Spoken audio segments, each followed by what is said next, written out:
Radhe Radhe guys. हम कोई भी व्रत उपवास करते हैं उसमें हम उसकी कहानी सुनते हैं। उस कहानी को सुनने के पश्चात हम विनायक जी की कहानी सुनते हैं। चलिए आज की वीडियो में मैं आपको विनायक जी की कहानी सुनाती हूँ। एक बार विनायक जी चिमटी भर चावल लेकर और चुल्लू भर दूध लेकर लड़के का वेश धारण कर नगर में इधर उधर घूमने लगे और बोले, कोई खीर बना दो, कोई खीर बना दो, कोई खीर बना दो। सब लोग हंसने लगे और विनायक जी का मजाक उड़ाने लगे और कहने लगे कि इतने से चावल और इतने से दूध में भला कोई खीर बनती है क्या। कोई भी तैयार नहीं हुआ, सब लोगों ने मना कर दिया। तब गणेश जी ने फिर से आवाज लगाना शुरू किया, माई कोई खीर बना दो, कोई खीर बना दो। तब एक बुढ़िया बोली, ला बेटा मैं बना देती हूँ। उसने भगोनी चढ़ाई और खीर बननी शुरू हो गई। तब लड़के ने कहा कि दादी माई मैं एक बार कोई काम जाकर आता हूँ, आप खीर बना लेना, मैं आने के बाद खीर का भोग लगाऊंगा। लड़का बाहर चला गया और उधर वो खीर उफनने लगी। बड़े से बड़े बर्तन चढ़ाया बुढ़िया माई ने, पर वो खीर उफनने से नहीं रुकी और खुशबू से बुढ़िया की बहू का मन भी खीर खाने को हुआ।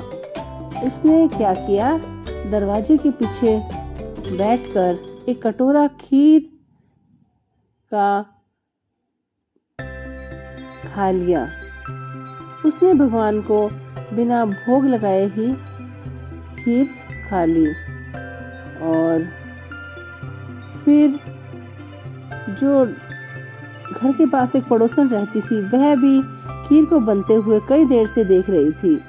तब बुढ़िया माई ने गणेश जी को भोग लगाकर और एक प्याला खीर का भरकर पड़ोसन को दे दी।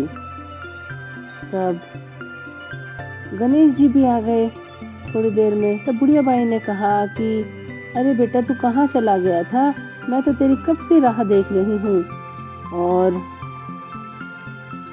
तू अब आया है। मैंने तो तेरी राह देखकर तुझे भोग लगाकर खुद भी खीर खा ली और अपनी पड़ोसन को भी खीर दे दी। तब गणेश जी ने कहा कि मैंने तो जब तूने मुझे भोग लगाया तब ही खीर खा ली, पर बुढ़िया माई तूने तो मुझे भोग लगाकर तो खीर खाई थी, परंतु तेरी बहू ने तो मुझे बिना भोग लगाए ही खीर खा ली। तब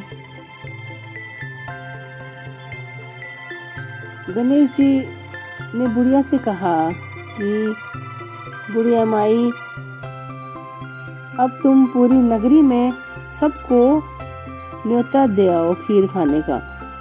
बुढ़िया माई ने ऐसा ही किया। उसने पूरी नगरी में सबको खीर खाने का न्योता दे दिया। लोग आते जा रहे, खीर खाते जा रहे, पर वह खीर समाप्त होने का नाम ही नहीं ले रही थी। जितनी वह खीर खाली होती उतना ही वह खीर का भगोना फिर से भर जाता। सब अचंभित हो रहे थे कि कल तो इस बुढ़िया माई के पास खुद के पास ही खाने के लिए कुछ नहीं था, आज यह पूरे नगर को खीर जमा रही है और इसकी खीर खत्म ही नहीं हो रही है। फिर जैसे ही यह खबर राजा को लगी, राजा ने तुरंत अपने जो आदमी थे उनको भेजा और वह बुढ़िया से उसकी खीर ले गए। जैसे ही उस बर्तन को राजा अपने घर लेकर गए, उसमें बिच्छू, सांप, कंचले, बहुत सारे जानवर पैदा हो गए और खीर सड़ने लगी। तब राजा ने कहा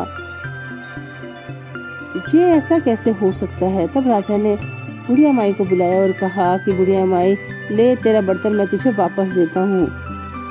तब बुढ़िया माई ने कहा कि राजा जी आप मुझे क्या बर्तन दे रहे हैं, मुझे तो यह बर्तन गणेश जी ने दिया है। और बुढ़िया माई उसको घर ले आती है। घर लाती है तो वापस वह सुगंधित खीर बन जाती है।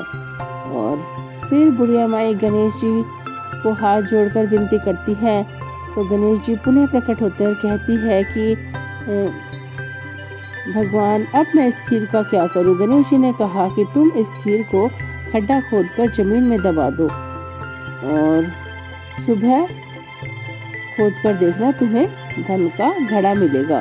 तब बुढ़िया माई सुबह लेट उठी। उससे पहले उसकी बहू ने फावला लेकर पूरा घर खोद डाला, उसे कुछ नहीं मिला।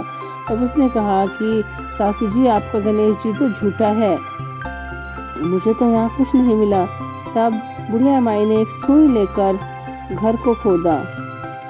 तब जमीन के नीचे उसे 2 धन के घड़े मिले और बुढ़िया माई